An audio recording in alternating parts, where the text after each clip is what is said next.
नमस्कार। स्वागत है आप सभी लोगों का हमारे YouTube channel star GS hub में।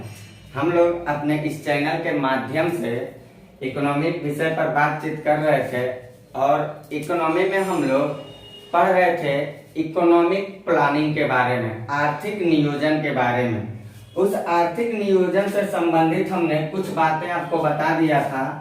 क्या क्या बातें थी हमने उसमें दो पार्ट आपको बता दिया था। पहले पार्ट में मैंने जो योजना है, इस योजना का उदय कहाँ से हुआ, इस पे आपको बातचीत करके बता दिया था।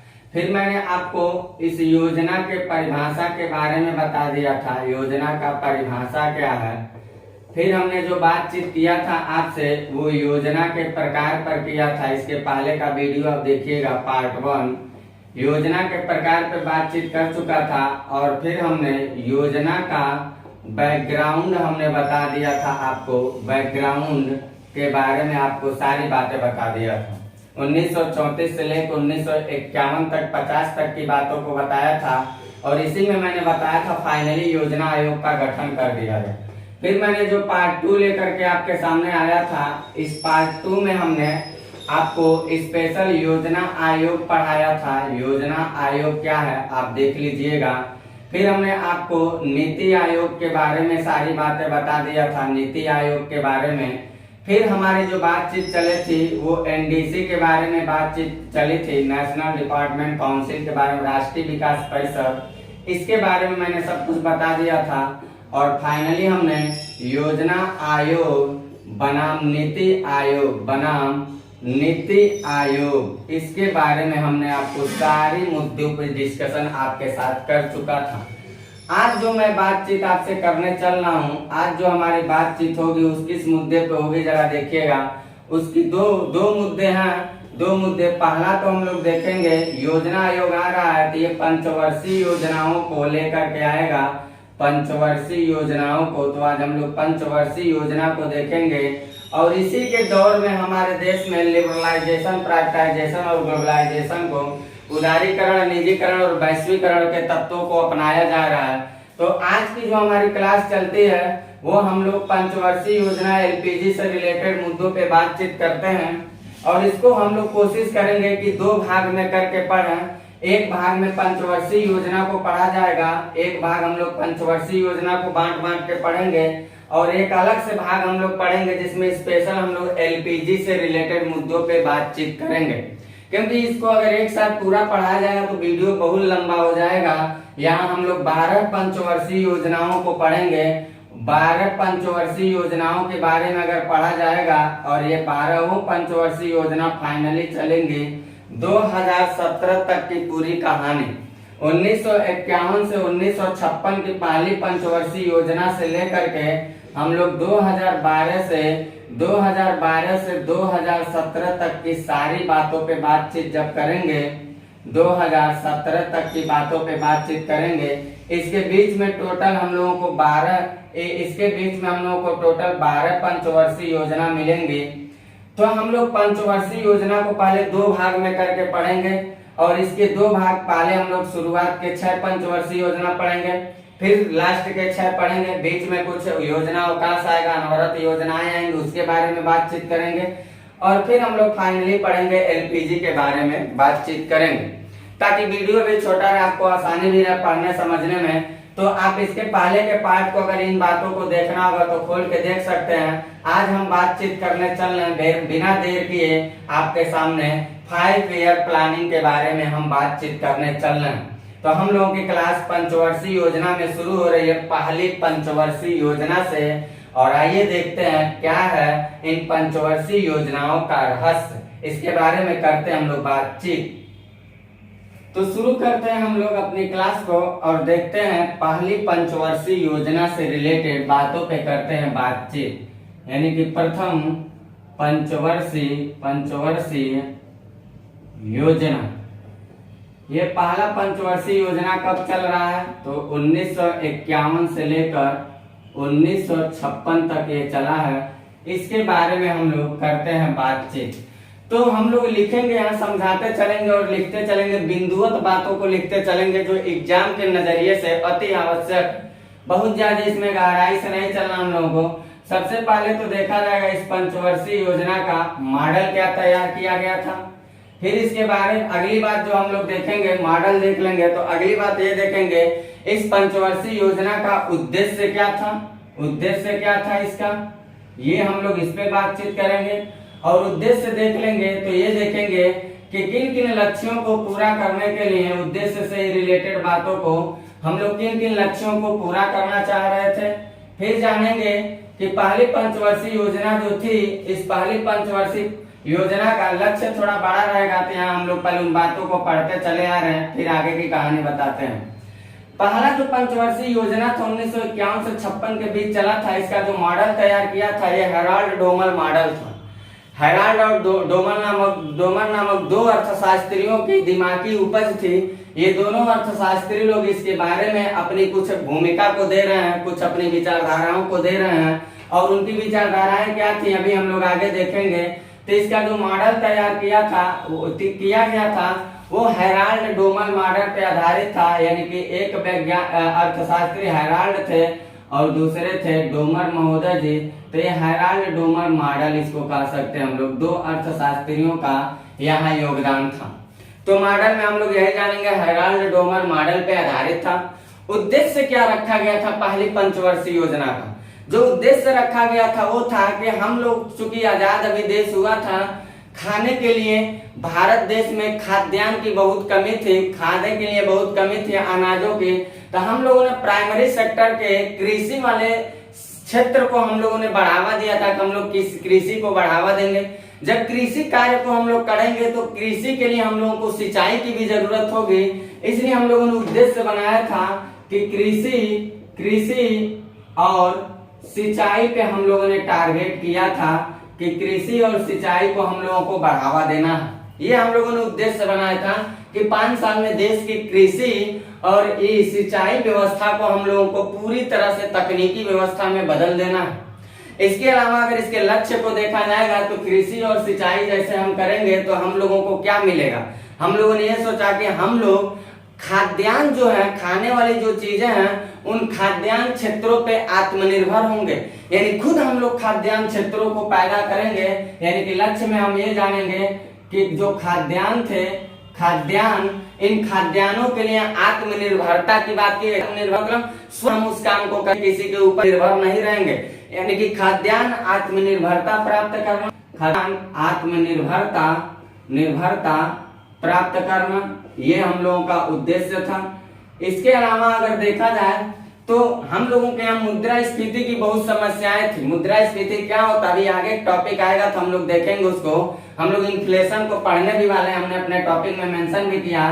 तो हम लोगों ने ये कहा कि हम लोगों की जो मुद्रास्फीति है, इस मुद्रास्फीति को हम लोगों को क्या करना है, कम करना है। यानी कि मुद्रास्फीति को हम लोग नियंत्रित करने की बात किए थे। मुद्रास्फीति पर नियंत्रित किया जाएगा, नियंत्रण करना, ये हम लोगों ने लक्ष्य निर्धारित किया, नियंत्रण करना।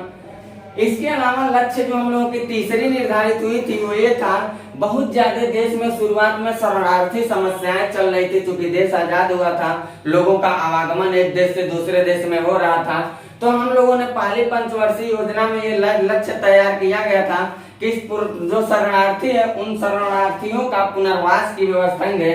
यानी कि शरणार्थी पुनर्वास की बात किया गया था, पुनर्वास इसकी बात किया गया था। इतने लक्ष्यों पे हम लोगों ने काम करने की बातचीत किया था। इसको आप लोग सेट कर लीजिएगा। फिर हम लोग देखते हैं इसकी अगली बात को, अगर देखेंगे यहाँ एरो से रिप्रेजेंट कर लेते हैं हम लोग। अगली बात इसको देखेंगे, जो पहली पंचवर्षीय योजना था, इस पहली पंचवर्षीय योजना में हम लोग अपने देश के इकोनॉमिकल जो हम लोगों का देश की जीडीपी है, ग्रॉस डोमेस्टिक प्रोडक्ट, उस जीडीपी को ग्रोथ करने की लक्ष्य निर्धारित किए थे। और बताया जाता है कि पहली पंचवर्षीय योजना में हम लोगों ने अनुमानित जीडीपी को रखा था कि हम लोग कम से कम 2.1% जीडीपी को क्या करेंगे, इतनी मेहनत से काम किया जाएगा। लेकिन आपको जान के आश्चर्य होगा कि पहली पंचवर्षीय योजना में जो हमारे लोगों ने अनुमान लगा के रखा था कि 2.1% हम जीडीपी का प्राप्त करेंगे, उनके अनुमान से कहीं ज्यादा हमारे देश की अर्थव्यवस्था की जीडीपी बढ़ गई। 3.5% हम लोगों ने पहली पंचवर्षीय योजना में जीडीपी को हासिल कर लिया, गेन कर लिया। ये हमारे देश की एक तरह से कह सकते हैं, हमारे देश के पहली पंचवर्षीय योजना जो जारी की गई थी उसकी महानतम उपलब्धि था। तो इसमें हम लोगों को ये लिखना, अनुमानित जीडीपी कितना था, अनुमानित जीडीपी हम लोगों ने कितना, ग्रॉस डोमेस्टिक प्रोडक्ट कितना रखे थे, और हम लोगों ने प्राप्त कितना किया, प्राप्त जीडीपी कितना था, ग्रॉस डोमेस्टिक प्रोडक्ट हम लोगों ने कितना किया। तो डाटा देख लीजिएगा, 2.1% हम लोगों ने अनुमानित किया था और 3.5%, 2.1% अनुमानित था और 3.5% के आसपास हम लोगों ने जीडीपी को प्राप्त किया। आप देख सकते हैं अनुमान से भी ज्यादा हम लोगों ने काम किया था। ये बात बताता है कि लोगों के अंदर बहुत ज्यादा उत्तरदायित्व की भावनाएं रही होंगी, लोग बहुत प्रेरित रहे होंगे। आजादी अभी मिला ही था और आजादी की वास्तविकता हमारे लोगों ने आकर के दिखा दिया, ऐसा खुद आप देख रहे हैं। इसके अलावा देखा जाए तो जो पहली पंचवर्षीय योजना थी, इस पंचवर्षीय योजना के दौरान कुछ सेक्टर थे, उन सेक्टर, वो जो क्षेत्र थे बड़ी कमजोर क्षेत्र थे, उन क्षेत्रों पे ये व्यवस्था किया गया कि उन क्षेत्रों में हम लोगों को महारत हासिल करना, उन क्षेत्रों पे हम लोगों की जो कमजोरियां उसको हटाना है। तो क्षेत्र कितने निर्धारित किए गए थे, ऐसा बताया जाता है कि पहली पंचवर्षीय योजना में 7 क्षेत्रों का निर्धारण किया गया था और कहा गया था कि हम लोग 7 क्षेत्रों में धन को ज्यादा इन्वेस्ट करेंगे और उन क्षेत्रों में जो समस्याएं उनका निदान किया जाएगा। तो 7 क्षेत्र कौन थे, जरा उनको देखा जाएगा। यानी कि 7 क्षेत्रों में धन निवेश की बात की गई थी, धन निवेश की बात। ये 7 क्षेत्र कौन थे जहां धन निवेश की बात की गई थी? तो सबसे पहले तो हम लोग यही देखेंगे, पहला जो क्षेत्र निर्धारित किया गया था वो था कृषि, यानी कि सिंचाई और कृषि काम पे हम लोगों को ज्यादा पैसा लगाना है। कृषि एवं सिंचाई पर हम लोगों ने कहा ज्यादा हम लोगों को इन्वेस्ट करना है। इसके अलावा अगर दूसरा देखा जाए क्षेत्र क्या था जहां हम लोगों ने ज्यादा पैसा लगाने की बात किया था, तो वो था उद्योग क्षेत्रों में हम लोगों को ज्यादा इन्वेस्ट करना है, उद्योग क्षेत्रों में ज्यादा इन्वेस्ट करना है। फिर भूमि की बहुत ज्यादा समस्याएं थी, भूमि पैमाइश की बहुत ज्यादा समस्याएं थी। भूमि सुधार कानून इसी समय आया था 1951 के समय, तो हम लोगों ने भूमि पे सुधार की बातचीत किया था कि हम लोग भूमि सुधार से संबंधित क्षेत्रों में धन निवेश के काम करेंगे, यानी कि भूमि सुधार पे हम लोगों ने कामकाज की बात की। इसके अलावा अगर चौथा सेक्टर देखा जाएगा तो जो चौथा सेक्टर था जहां हम लोग धन निवेश की बात किए थे, धन आवंटन का प्रावधान की बात किए थे, वो था बहुत सारे सामाजिक सेवा क्षेत्रों में हम लोगों ने बातचीत किया था। सामाजिक सेवा क्षेत्रों में बातचीत हुआ था कि यहाँ धन आवंटन का प्रावधान होगा। फिर पांचवा अगर देखा जाए, 5वें नंबर पे देखा जाए तो 5वें नंबर पे हम लोगों को जो मिलता है वो यातायात क्षेत्रों पे हम लोगों ने बल दिया था, यानी कि यातायात के साथ साथ हम लोगों ने यातायात और संचार व्यवस्था पे हम लोगों ने, यहाँ लिख लीजिएगा, यातायात एवं संचार व्यवस्था एवं संचार पे हम लोगों ने ऐसी बातचीत किया था। 6ठे नंबर पे जो था वो था कृषि और सामुदायिक विकास के बारे में हम लोगों ने बातचीत किया था। कृषि के साथ साथ सामुदायिक विकास के बारे में बातचीत किया था। सामुदायिक विकास में धन आवंटन की बातचीत चल रही थी, इस पे हम लोगों ने जोर दिया। और 7वें नंबर पे अगर देखा जाए तो कुछ अतिरिक्त सेक्टर थे जिन सेक्टरों में धन आवंटन बहुत ज्यादा जरूरी था, और वो जो अतिरिक्त सेक्टर थे वो क्या थे, वो ऐसे लिख सकते हैं, वो अन्य क्षेत्र आबलिक सेवाएं। कुछ अतिरिक्त क्षेत्रों में और सेवाओं में हम लोगों ने ऐसा कुछ पहली पंचवर्षीय योजना में 7 सेक्टरों पे ऐसी कुछ बातचीत चली थी। जो पहला पंचवर्षीय योजना था, इस पहली पंचवर्षीय योजना ने उपलब्धि क्या क्या हम लोगों को दिया, जरा उस पर हम लोग बातचीत करते हैं। हम लोगों ने मॉडल देख लिया, उद्देश्य देख लिया, लक्ष्य देख लिया, अनुमानित जीडीपी देख लिया, प्राप्त इतना किया। 7 क्षेत्रों में हम लोगों ने धन आवंटन की बात किया था, धन की बंटवारा की बात किया था। अब उपलब्धि हमको क्या देता है, उपलब्धियां देख लेते हैं हम लोग। उपलब्धियों पे अगर बातचीत किया जाए तो उपलब्धियों से संबंधित हम लोगों को क्या क्या देखना पड़ेगा, जरा इस पे हम लोग करते हैं बातचीत। जो पहली पंचवर्षीय योजना थी हमें क्या क्या उपलब्धि दिया, सबसे पहले तो ये जानना हम लोगों को 1951 का वो समय था जब हम लोगों ने सामुदायिक विकास कार्यक्रम की शुरुआत किया था। तो सबसे पहली उपलब्धि हम लोगों की क्या थी, 1951 में ही मिलना शुरू हो गई, और ये क्या था, सामुदायिक विकास कार्यक्रम, सामुदायिक विकास कार्यक्रम। सबसे पहली बात तो यही जाना जाएगा। दूसरी उपलब्धि हम लोगों को क्या मिला है इस पंचवर्षीय योजना के संदर्भ में, तो जो दूसरी उपलब्धि हम लोगों को मिला है वो ये मिला है 1953 तक जाते जाते हम लोगों ने क्या किया, राष्ट्रीय प्रसार सेवा को बढ़ावा दिया। 1953 में हम लोगों ने राष्ट्रीय प्रसार सेवा को बढ़ावा दिया, राष्ट्रीय प्रसार सेवाओं को बढ़ावा दिया। इसके अलावा अगर उपलब्धि पे हम बातचीत करते हैं तो बहुत ज्यादा परियोजनाओं पे हम लोगों ने बल दिया था। वो परियोजनाएं जैसे हम ये कह सकते हैं भाखड़ा नांगल बांध परियोजना पहली पंचवर्षीय योजना का देन है। इसके अलावा देखा जाएगा तो दामोदर घाटी परियोजना पहली पंचवर्षीय योजना का देन है। हीराकुंड बांध परियोजना पहली पंचवर्षीय योजना का देन है। तो ऐसे कुछ परियोजनाओं को हम लोगों ने पहली पंचवर्षीय योजना के दौरान कुछ परियोजनाओं को हम लोगों ने बनाया, तो हम कह सकते हैं पहली पंचवर्षीय योजना का वो क्या था, उपलब्धि था। तो हम क्या कर सकते हैं, यहाँ लिख सकते हैं भाखड़ा नांगल बांध परियोजना, भाखड़ा नांगल बांध परियोजना, नांगल बांध परियोजना ये हम लोगों की पहली पंचवर्षीय योजना की देन थी। फिर दामोदर घाटी परियोजना, दामोदर घाटी परियोजना पहली पंचवर्षीय योजना की देन थी। फिर हम लोग कह सकते हैं हीराकुंड बांध परियोजना, हीराकुंड जो बांध परियोजना चला था ये हम लोगों की पहली पंचवर्षीय योजना की देन है, हीराकुंड बांध परियोजना।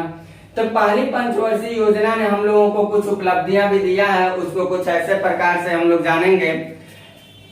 आप लोगों को पहली पंचवर्षीय योजना से रिलेटेड इतनी मुद्दों को याद रखना, परीक्षा के नजरिए से चाहे प्रीलिम्स हो चाहे मेंस हो, आप इसी से अपना आंसर भी लिख सकते हैं। मैंने इसलिए इस मॉडल का किया कि जो वन लाइनर एग्जाम देते होंगे भाई वो याद कर लेंगे, और जो मेंस लिखते होंगे उनको बताने की क्या जरूरत है। इन्हीं तत्वों को समाहित करके अपने आंसर राइटिंग की गुणवत्ता को बढ़ा सकते हैं। अगर सच में वो आंसर लिखते होंगे तो आप समझ पाएंगे हमारी बातों को, और नहीं भी अगर समझ पा रहे हैं तो मैं आंसर राइटिंग वाली भी क्लास लेकर भी आने वाला हूँ, लेकिन वो बाद में अभी चलेगी। पहले मैं वन लाइनर बिंदुओं पे चर्चा कर रहा हूँ, इसके बाद आगे विचार करेंगे, बातचीत उस पर करेंगे। तो पहली पंचवर्षीय योजना से रिलेटेड इतनी बातों का आप लीजिए स्क्रीनशॉट, पहुंचते हैं लेके हम आपको दूसरी पंचवर्षीय योजना पर। तो लीजिए इसका स्क्रीनशॉट आप, और अब हम लोग देखते हैं दूसरी पंचवर्षीय योजना की क्या है कहानी। पहली पंचवर्षीय योजना में आपको इससे ज्यादा कुछ नहीं पढ़ना है, ये मेरा भरोसा मानिए। आप बहुत ज्यादा इधर उधर की बातों को ध्यान मत दीजिएगा, जहां तक मेरा मानना है। देखते हैं हम लोग दूसरी पंचवर्षीय योजना के बारे में और करते हैं इस पे बातचीत। क्या है दूसरी पंचवर्षीय योजना? तो पहला 1951 से 1956 तक चला, फिर 56 से 5-5 साल के लिए जोड़िए। कुछ जगह ये कम रहेंगे, तो मैं बताऊंगा वो समस्याएं क्यों है। सरकार की शिथिलता कहीं होंगे, कहीं युद्ध की जैसी समस्या आएंगी, कहीं सूखा जैसी समस्या आएंगी, कहीं सरकार चेंजेस की बात आ जाएगी। तो 1-2 जगह हम लोगों को भी डिस्टरबेंस देगा। आगे भी चल के मैं बताता हूँ, तीसरी पंचवर्षीय योजना के बाद वो कार्यक्रम शुरू हो जाएंगे हम लोगों को पंचवर्षीय योजनाओं में अल्टरनेट करके पढ़ने का। तो अभी उसको हम लोग देखेंगे। अभी हम लोग चलते हैं अपने दूसरी पंचवर्षीय योजना में। तो पहला 51 से 56 चला था, तो दूसरा कब चला होगा? 56 में 5 साल जोड़ दीजिए तो हो जाएगा 1956 से लेकर के 61 तक चला, 61 तक चला। इसके बारे में हम लोग करते हैं अब बातचीत। 1956 से 1961 इसके मॉडल पे बातचीत कर लिया जाएगा। जैसे वहां पढ़े थे हम लोग हुबहू, वैसे यहाँ भी पढ़ा जाएगा। इसकी मॉडल क्या थी ये हम लोग जानेंगे। तो वहाँ हेरोल्ड डोमर मॉडल, 2 लोग अर्थशास्त्री महोदय थे। यहाँ कौन थे महोदय जी? यहाँ पीसी महालनोबिस महोदय जी थे। तो मॉडल हम लोग लिख लेंगे पीसी महालनोबिस मॉडल। ये बात आप याद रखिएगा, ये बात आपको याद रखना। फिर देखते हैं हम लोग दूसरी इसमें बात देखते हैं हम लोग दूसरी पंचवर्षीय योजना का उद्देश्य क्या था। जैसे पहली पंचवर्षीय योजना का हम लोगों ने उद्देश्य देखा, ऐसे दूसरी पंचवर्षीय योजना का उद्देश्य क्या रखा गया था? तो दूसरी पंचवर्षीय योजना जो थी इसमें बहुत ही भारी स्तर पे आधारभूत संरचना को बढ़ावा देने की बात किया गया था और साथ ही साथ उद्योगों की स्थापना की बातचीत की गई थी। हम लोग दूसरी सेकंड 5 ईयर प्लानिंग जो चल रहा था हम लोगों का, इसमें हम लोगों ने ये सोचा कि हम लोगों को भारी आधारभूत संरचना और उद्योगों की बढ़ावा देना है। तो हम लोग यहाँ लिख लेंगे भारी आधारभूत संरचना और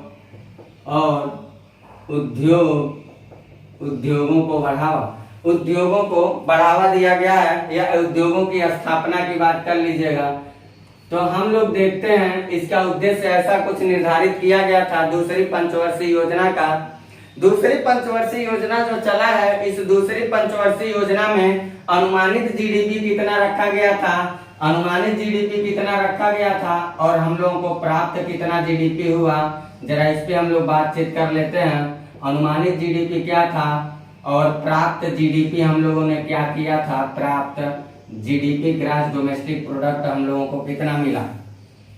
तो दूसरी पंचवर्षीय योजना में हम लोगों ने जो अनुमान रखा था वो लगभग 4.5 के आसपास रखा था। 4.5% हम लोगों ने लक्ष्य निर्धारित किया था कि हम लोगों को अपनी जीडीपी को गेन करना है।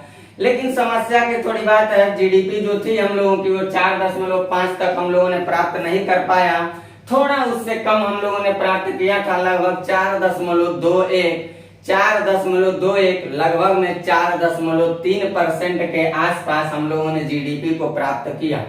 तो हम लोगों ने लक्ष्य जो रखा था वो 4.5% का रखा था, लेकिन 4.21% या कह सकते हैं 4.3% तक लगभग में हम लोगों ने दूसरी पंचवर्षीय योजना के दौरान जीडीपी को प्राप्त किया। जो दूसरी पंचवर्षीय योजना हम लोगों की चली थी, ये दूसरी पंचवर्षीय योजना में भी हम लोगों ने कुछ सेक्टर निर्धारित किए थे, जिस क्षेत्रों में हम लोगों को धन आवंटन के प्रावधान निश्चित किए गए थे। वो सेक्टर जो थे, पहली पंचवर्षीय योजना में हम लोगों ने 7 क्षेत्र को निर्धारित किया था, लेकिन दूसरी पंचवर्षीय योजना में हम लोगों ने 5 क्षेत्रों पर धन आवंटन की बात की थी। तो ये 5 क्षेत्र कौन कौन से थे, जरा उस पे हम लोग विचार कर लेते हैं, जो दूसरी पंचवर्षीय योजना से संबद्ध रखते हैं। तो वो था कोयला था, खनन था, बिजली था। कोयला क्षेत्र में हम लोगों ने निर्धारित किया था। फिर दूसरा हम कह सकते हैं खनन क्षेत्र जो है। तीसरा हम लोग कह सकते हैं बिजली क्षेत्र पे हम लोगों ने धन आवंटन की बातचीत किया था। पहला लिख लीजिएगा, दूसरा लिख लीजिएगा, तीसरा लिख लीजिएगा। कोयला है, खनन है, बिजली सेक्टर थे। इसके बाद देखा जाए तो लौह इस्पात पे हम लोगों ने धन आवंटन की बातचीत किया था और लौह इस्पात के बाद हम लोगों ने परमाणु ऊर्जा पे भी बातचीत किया था। इन 5 क्षेत्रों पे हम लोग धन आवंटन की बातचीत किए थे। तो अगला चौथा हम लोग क्या लिखेंगे? परमाणु ऊर्जा को लिख लीजिएगा चौथा। कोयला, खनन, बिजली, परमाणु ऊर्जा लिख लीजिएगा। और 5वें नंबर पे आप अपने नोटबुक में मेंशन कर लीजिएगा, वो है लौह इस्पात। तो ये 5 क्षेत्र निर्धारित किए गए थे। बिल्कुल आप ऐसे नोटबुक भी बनाते चलिएगा, हूबहू ये नोटबुक है, कोई इसमें चेंजेस करने की जरूरत नहीं है आपको, और इससे ज्यादा कुछ आपको पढ़ने की भी जरूरत नहीं है। जहां तक हमारा मानना है, इससे ज्यादा आप बहुत सारे मुद्दों पे ध्यान भी मत दीजिएगा। द्वितीय पंचवर्षीय योजना ने कुछ क्षेत्रों में उपलब्धियां भी हासिल की, तो इसकी उपलब्धियां को देख लेते हैं हम लोग। इसकी उपलब्धियां क्या क्या हैं, उपलब्धियों पे हम लोग करते हैं बातचीत। द्वितीय पंचवर्षीय योजना की उपलब्धियां क्या क्या थी, जरा उसको हम लोग देख लेते हैं। द्वितीय पंचवर्षीय योजना जो थी ना, ये द्वितीय पंचवर्षीय योजना बहुत सारे संयंत्रों की स्थापना की बात की। बहुत सारे संयंत्र इसमें स्थापित हुए। जैसे राउरकेला संयंत्र की स्थापना कब हुआ? तो सेकंड पंचवर्षीय योजना, सेकंड 5 ईयर प्लान में हुआ। जैसे हम लोग कह सकते हैं दुर्गापुर संयंत्र की स्थापना कब हुआ? सेकंड 5 ईयर प्लान में। राउरकेला हुआ, दुर्गापुर हुआ। भिलाई संयंत्र की स्थापना कब हुआ? सेकंड 5 ईयर प्लान में। तो हम लोगों को क्या करना है, यहाँ लिख लेना है राउरकेला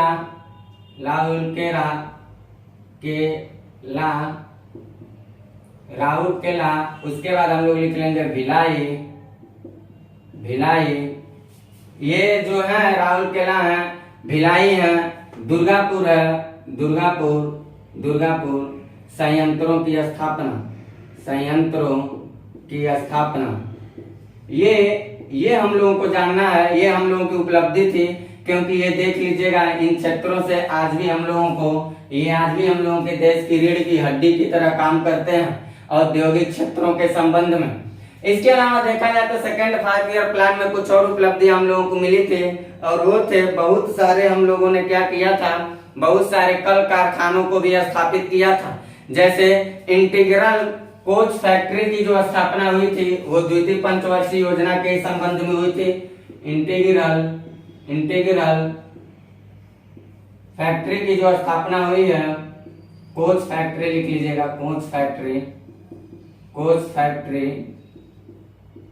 की स्थापना, ये सेकेंड 5 ईयर प्लान की बात है। इसके अलावा अगर देखा जाए तो कुछ अतिरिक्त फैक्ट्रियों की स्थापना की गई है। जैसे हम लोग कह सकते हैं जो चित्तरंजन लोकोमोटिव्स है उसकी भी स्थापना इसी समय हुई है। चित्तरंजन लोकोमोटिव्स। इन बातों को आपको सेकेंड 5 ईयर प्लान से रिलेटेड याद करना है।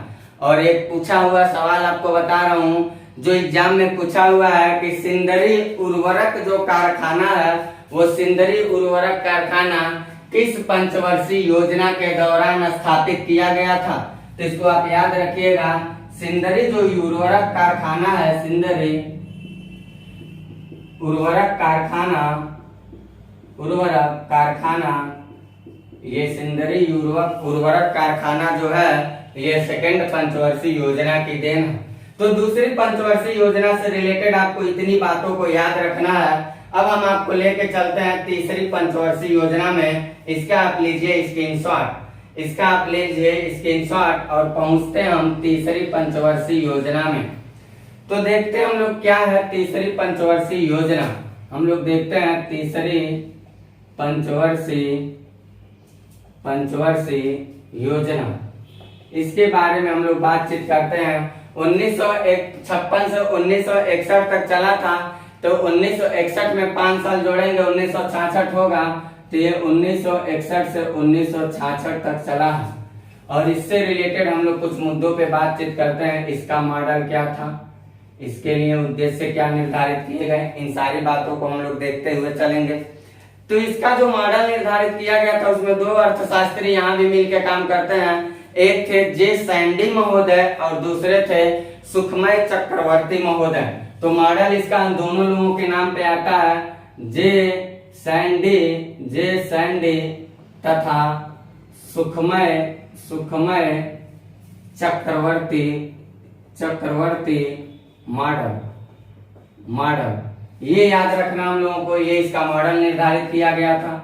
फिर देखा जाए तो तीसरी पंचवर्षीय योजना का क्या उद्देश्य रखा गया था भाई, क्या उद्देश्य इसका था।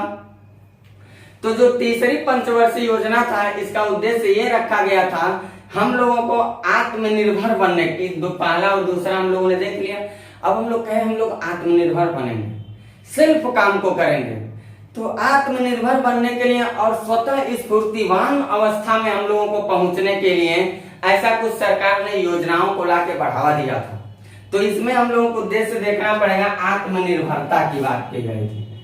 आत्मनिर्भर एवं स्वतः स्फूर्तिवान,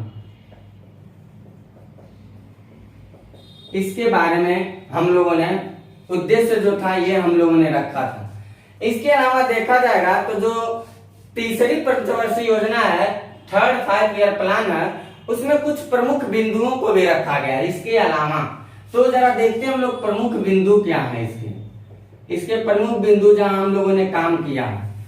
तो प्रमुख बिंदु की अगर बात देखा जाएगा तो हम लोगों ने तीसरी पंचवर्षीय योजना के दौरान ऐसा सोचा था कि हमारे भारतीय संविधान में जो सामाजिक लक्ष्य दिए गए हैं उन सामाजिक लक्ष्यों को प्राप्त करना है इस बार, यानी संविधान के सामाजिक लक्ष्यों को प्राप्त किया जाएगा। ऐसा बात कहा गया कि संविधान के सामाजिक लक्ष्यों को प्राप्त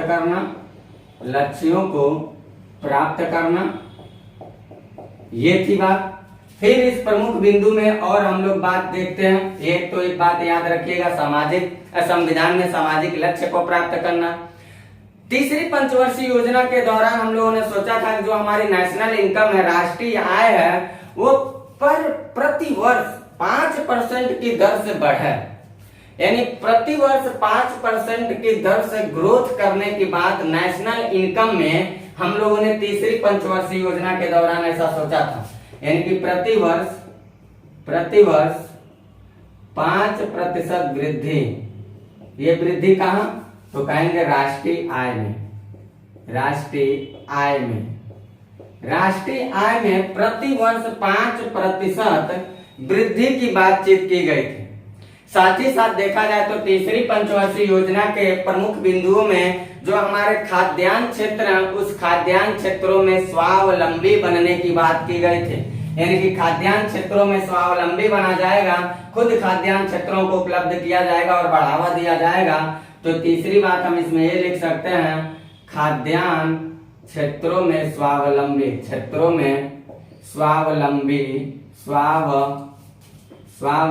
की बात की गई थी, लंबी की बात। ठीक, इसके अलावा देखा जाए खाद्यान्न क्षेत्रों में स्वावलंबी की बात के बाद तो जो उद्योग है, उन उद्योगों के मांगों को पूरा करने की भी बात तीसरी पंचवर्षीय योजना के प्रमुख बिंदु के अंतर्गत रखा जा सकता है। यानी कि उद्योगों के मांगों को पूरा करने के लिए हम लोगों को क्या करना पड़ेगा? तो कृषि उत्पादन में वृद्धि करना पड़ेगा, नहीं तो उद्योग क्या करेंगे? कैसे हम उद्योग की मांग को पूरा कैसे करेंगे? हमारे यहाँ प्रोडक्टिविटी ही नहीं है तो व्यवसाय का घंटा करेंगे। इसीलिए उद्योगों की मांग को पूरा करने के लिए हम लोगों ने क्या कहा? कृषि के उत्पादन में वृद्धि करना। तो अगली बात लिखिएगा, उद्योगों के मांग की पूर्ति के लिए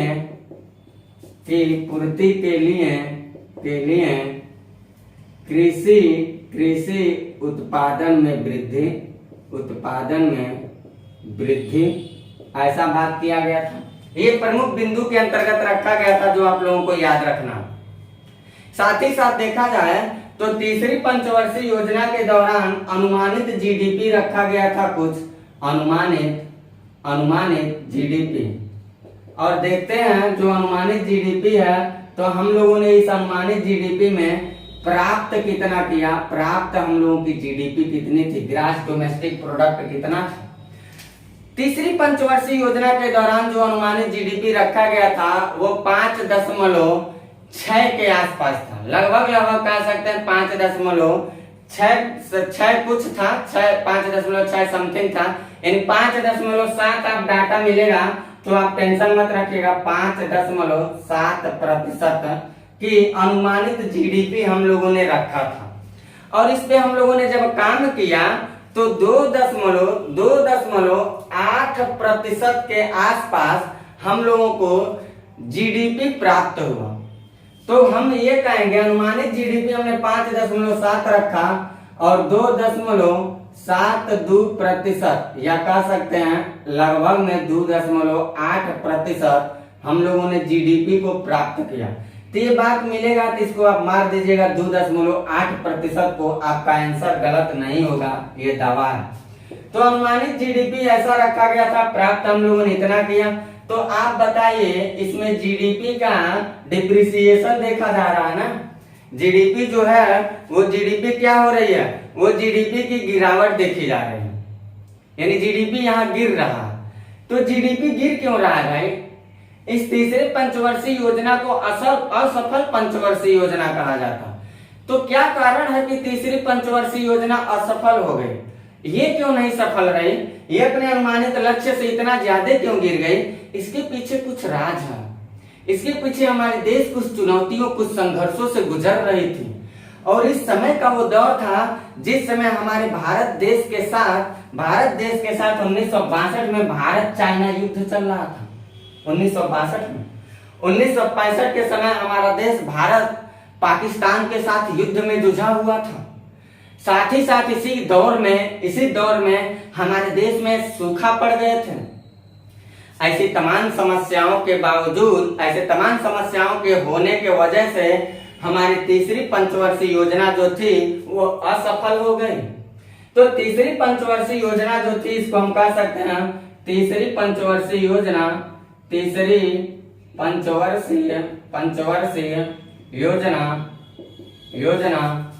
असफल थी।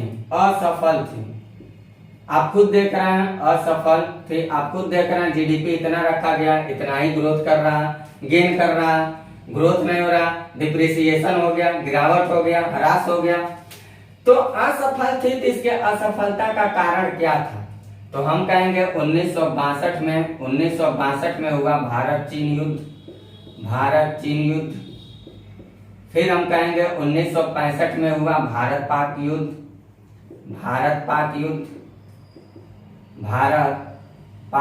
पाक यानी पाकिस्तान युद्ध। और हम कह सकते हैं कि भयानक सूखा।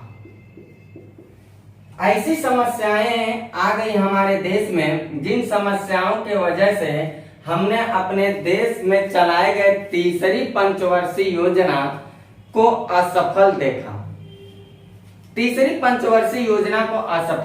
लेकिन ये मत सोचिएगा कि तीसरी पंचवर्षीय योजना असफल हो गई तो ये हमें कोई उपलब्धि नहीं थी।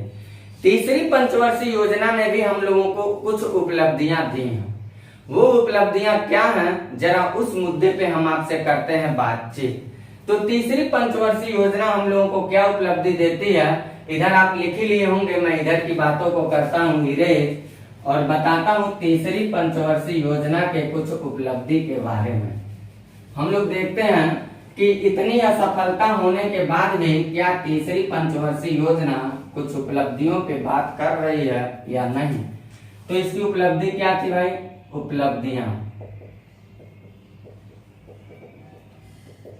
हमारा देश भले भारत चीन, भारत पाक युद्ध और सूखा जैसी समस्याओं से ग्रसित था, बावजूद इसके हमारे देश की एक गौरव गाथा देख लीजिए कि चलाई गई तीसरी पंचवर्षीय योजना ने कुछ उपलब्धियां ऐसी दे ही दी जो हमारे देश की सर्वांगीण विकास का एक हिस्सा बनता है।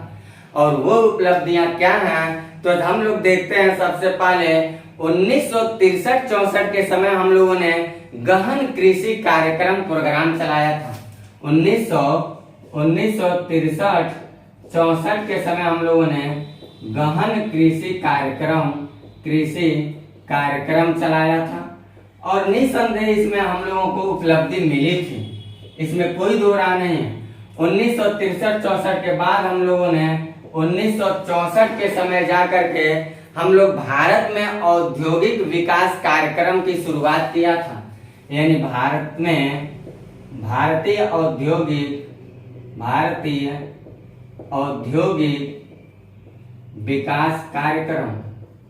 विकास कार्यक्रम इसकी शुरुआत किया। इसके अलावा देखा जाए तो 1965 में हम लोगों ने अपनी अगली उपलब्धि को देखते हैं। और 1965 में कई सारी उपलब्धियां हासिल किया हम लोगों ने, एक नहीं, दो नहीं, कई। जैसे हम लोग देखते हैं कृषि लगान आयोग जो था, उस कृषि लगान आयोग की स्थापना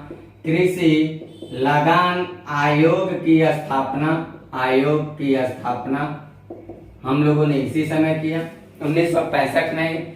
फिर 1965 में हम लोग देखें तो जो न्यूनतम समर्थन मूल्य की अवधारणा है, अभी इस पे मुद्दा भी कोरोना समय में चल रहा था। उस न्यूनतम समर्थन मूल्य की अवधारणा को हम लोगों ने इसी पंचवर्षीय योजना के समय देखा। न्यूनतम समर्थन मूल्य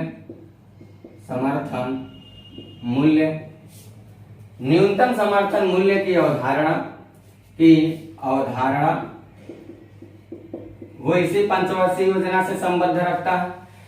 1965 में एक और घटना घटित हो रहा है देश में इसी पंचवर्षीय योजना के दौरान, और वो ये था कांडला क्षेत्र में कांडला क्षेत्र में पहला निर्यात प्रशस्तीकरण क्षेत्र हम लोगों ने बनाया। ये छोटी बात नहीं थी। कांडला क्षेत्र में प्रथम निर्यात प्रसंस्करण। इतनी बातों को आपको तीसरी पंचवर्षीय योजना से रिलेटेड याद रखना है और ये आपके एग्जाम के नजरिए से अति आवश्यक है। इसका आप लीजिए स्क्रीनशॉट और मैं बढ़ता हूं इसके आगे और बताता हूं इसके अगली कड़ी में क्या घटना घटित हो रहा है देश में।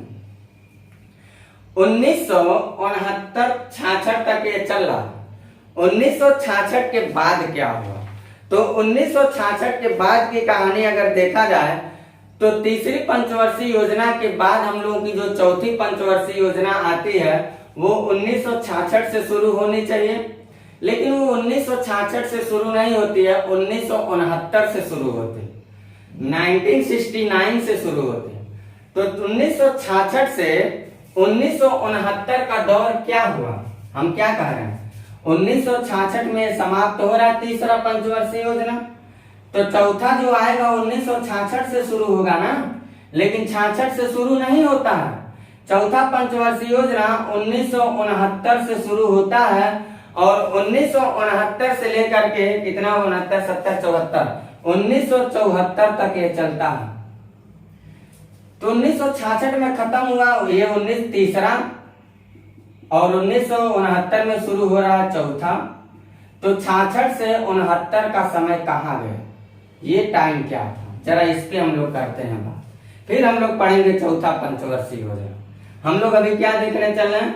तीसरी पंचवर्षीय योजना 61 से 66 चले और चौथा चलेगा, चौथा भी आगे हम लोग पढ़ेंगे 1969 से 1974।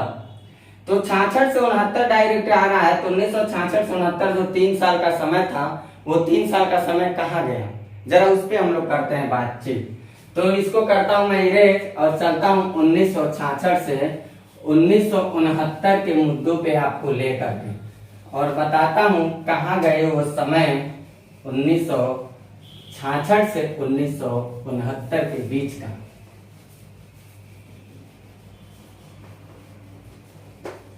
देखते हैं हम लोग 1966 से 1969 की कहानी को जरा देखते हैं। तो हेडिंग अब रहेगा प्रथम द्वितीय तृतीय पंचवर्षीय योजना। अब डालिएगा प्रथम योजना अवकाश, प्रथम योजना अवकाश और इसका डेट डालिएगा 1966 से 1969। ये प्रथम योजना अवकाश क्या है भाई? क्या है प्रथम योजना अवकाश?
जो प्रथम योजना अवकाश था, प्रथम योजना अवकाश असल में योजना अवकाश के रूप में नहीं आया, योजना ही चला था, लेकिन कुछ समस्याएं थी इसके पहले हमारे देश में जो इस योजना को चलने नहीं दिया। 3 ही वर्ष पे प्लानिंग फेल कर गया। अगर देखा जाए तो आजाद देश के बाद भारत में पहला ऐसा मौका था जब पंचवर्षीय योजना को 3 साल में ही ले जाके समाप्त कर दिया, और उसके पीछे कुछ कारण थे। उसके पीछे कारण ये था कि 1962 में हुए भारत चीन युद्ध, 1965 में हुई भारत पाक युद्ध और भयानक अकाल के वजह से भारत बहुत समस्याओं से ग्रसित हो गया था। भारत के पास इतनी ज्यादा समस्याएं आ गई थी, जिन समस्याओं के बावजूद भारत ने अपनी योजना को चलाने का निर्णय तो लिया, लेकिन वो सफल नहीं हो पाया। यही कारण है कि वैश्विक स्तर पर चलाए गए इस योजना को अर्थशास्त्रियों ने योजना अवकाश का श्रेणी में रख दिया। इसे 3 साल की चलाई गई योजनाओं को योजना अवकाश की श्रेणी में रख दिया। लेकिन ये कहना बिल्कुल वो तार्किक नहीं होगा कि योजना अवकाश जो था ये बिल्कुल अवकाश में चल रहा था। इस समय भी हम लोगों ने कुछ मुद्दों पे काम किया। जिन मुद्दों पे काम हम लोगों ने किया वो मुद्दे निसंदेह, इसमें कोई दो राय नहीं है, वो भारतीय अर्थव्यवस्था के लिए लाभदायक साबित हुए, इसमें कोई दो राय नहीं है। और वो बातें ये थी जो योजना अवकाश की संज्ञा दिया जा रहा है 1966-69 के समय कुछ समस्याओं की वजह से, मैंने बता ही दिया, भारत चीन, भारत पाक और सूखा जैसी समस्याओं से। इस योजना अवकाश के दौरान 1966-67 के समय हम लोगों ने नई कृषि नीति को अपनाया था। 1966-67 के समय हम लोगों ने क्या किया, इस योजना अवकाश में हम क्या लिखेंगे, लिखते समय हम लोग लिखते चलिए हम लोग। तो अर्थशास्त्रियों ने अर्थशास्त्रियों लिख लीजिएगा, अर्थशास्त्रियों के अनुसार 1966 से 69 का समय योजना अवकाश कहा जाता है, योजना अवकाश कहा जाता है। पहली बात तो ये जानिएगा, योजना अवकाश कहा जाता है तो क्यों कहा जाता है, तो आप ये जानिएगा, भारत चाइना युद्ध, भारत चीन युद्ध, भारत पाक युद्ध और ये कब हुआ 1962, 1965 और कह सकते हैं भयानक अकाल और सूखा। इनकी वजह से हमारी योजनाएं चल नहीं पाई, जिसको अर्थशास्त्रियों ने योजना अवकाश की श्रेणी दी। लेकिन इसके बाद भी कई मुद्दों पे इसमें काम किया गया। वो काम ये है, 1966-67 के समय देखा जाए, 1966-67 के समय तो हम लोगों ने नई कृषि नीति अपनाया, नई कृषि नीति अपनाया 1966-67 के समय। इसके अलावा अगर देखा जाए तो 1971 में जाकर के हम लोगों ने एक समिति का गठन किया था, और ये समिति पूछा भी गया एग्जाम में, नरीमन समिति की स्थापना कब हुई थी, तो 1969 में हम लोगों ने नरीमन समिति की स्थापना किया। 1969 में नरीमन समिति की स्थापना,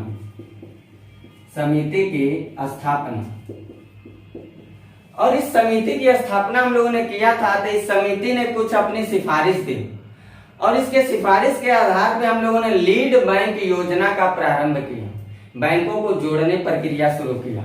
यानी कि 1969 में नरीमन समिति की स्थापना के नरीमन समिति की सिफारिश, ऐसे लिख सकते 1969 में नरीमन समिति की सिफारिश के आधार पर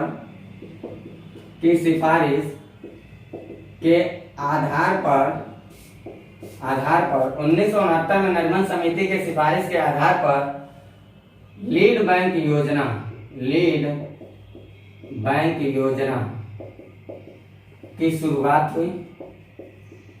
इस मुद्दे को जरा आप याद रखिएगा, लीड बैंक योजना की शुरुआत की गई। 1966 से 1969 का जो दौर था, इसके लिए हमारे देश के अर्थव्यवस्था में कोई जीडीपी की आंकड़ा को निर्धारित नहीं किया गया था। बावजूद इसके हमारे देश की अर्थव्यवस्था में जीडीपी 3.9% ग्रोथ कर गए।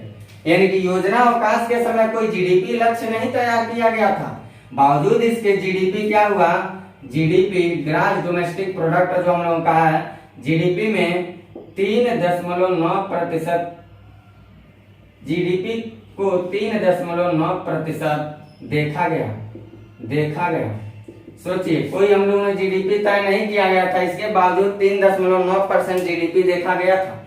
और आपको जान के आश्चर्य होगा, कृषि के क्षेत्र में जो जीडीपी था ना, वो बढ़ के 4.16% पे पहुंच गया था। यानी कि अगली बात इसमें हम लोगों को यह जानना है, कृषि क्षेत्र में जीडीपी बढ़कर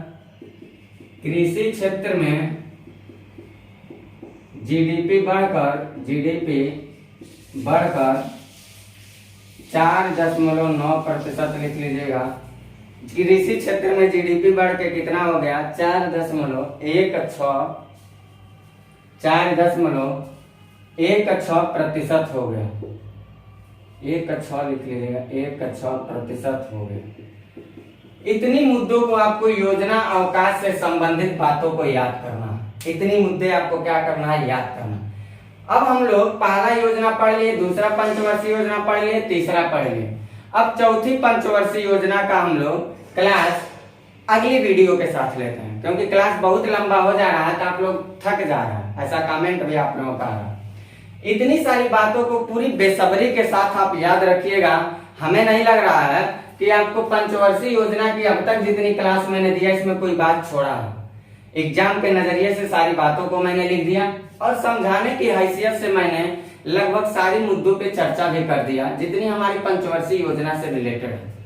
तो आप लोग इतनी बातों को याद रखिए। अगली क्लास में मिलते हैं चौथी पंचवर्षीय योजना के साथ। और आप लोग थोड़ा मेरे चैनल के लिए भी काम करिए, लाइक शेयर सब्सक्राइब करते रहिए। लाइक नहीं बढ़ रहा है वीडियो को, व्यूज नहीं बढ़ रहा है, ज्यादा से ज्यादा शेयर करिए ताकि व्यूज बढ़े, सब्सक्राइब बढ़े, क्योंकि मनोबल मेरी बढ़ेगी तभी मैं गुणवत्ता के साथ काम कर पाऊंगा। कोई भी व्यक्ति की जब मनोबल रहती है बढ़ी हुई, तभी वो व्यक्ति पूरी गुणवत्ता के साथ काम करता है। तो मैं आशा करता हूँ कि आप लोग मेरा साथ देंगे और हम आप लोगों की साथ और सहयोग का आभारी होंगे। तो लेता हूँ आपसे इजाजत और मिलते हैं अगली वीडियो में चौथी पंचवर्षीय योजना के साथ। Bye, stop love.